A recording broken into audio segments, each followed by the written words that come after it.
Well, supposedly the whole basis for the so-called democratic social contract in the United States is supposed to be uh, no taxation without representation. I don't see why you shouldn't be allowed to opt out of that.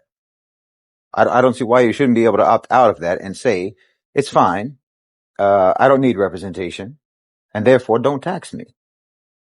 Why don't you have a system where you only collect taxes at the polling station on election day? Say, I'm coming there to show that I believe in this system, and I accept that that this system is a means by which I will be represented by this party or that party, or by this candidate or that candidate, and therefore, before or after you drop your ballot in the ballot box, you also hand in your tax returns to the IRS. The IRS should be there, right there, at the polling station, so that they can collect the taxes from those who believe that they're being represented. Because do you believe that you're being represented by that system? Obviously, we know that's not the system. That's the official basis for the social contract. No taxation without representation.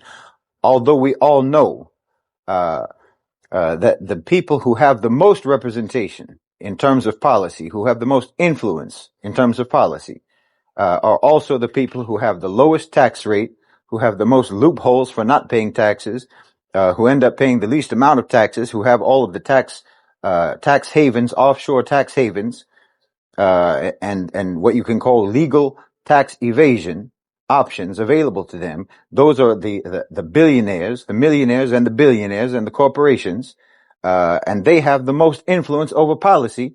Meanwhile, they pay the lowest amount of taxes compared to the people who pay the most in taxes, who have the least amount of actual representation. So we know already that this system is a hoax. This system is a fraud already.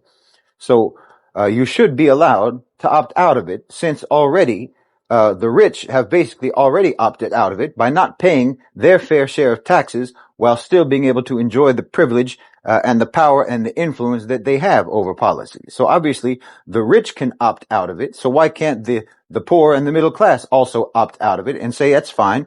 I will accept that you don't represent me, and you don't have to represent me, and I don't expect you to represent me, since you don't anyway, as it is.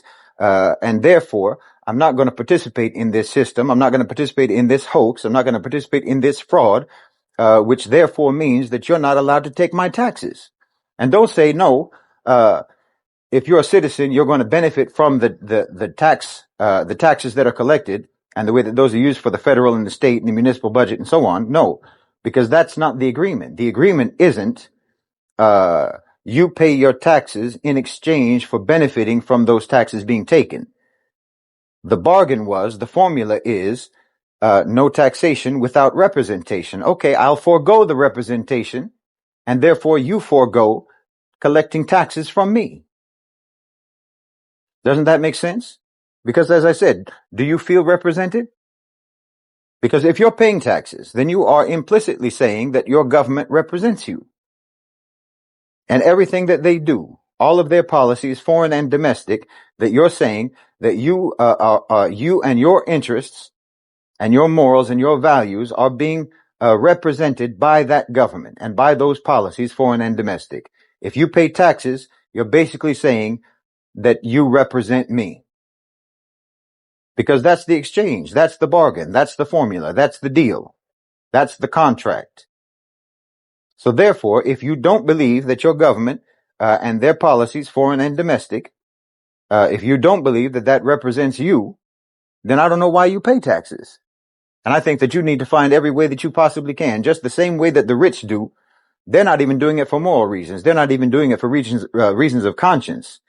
They're doing it for reasons of having no conscience that they get out of paying taxes. Well, you ought to be able to get out of paying taxes the same way that they're able to get out of paying taxes, particularly since if you try to get out of paying taxes, you're going to try to get out of paying taxes for moral reasons, for reasons of conscience. For example, you don't want to fund a genocide. That's a very good reason to not pay taxes, and it's a very good reason to say that your government does not represent you, and their policies don't represent you. And therefore, you're saying there is no representation, and therefore there shall be no taxation.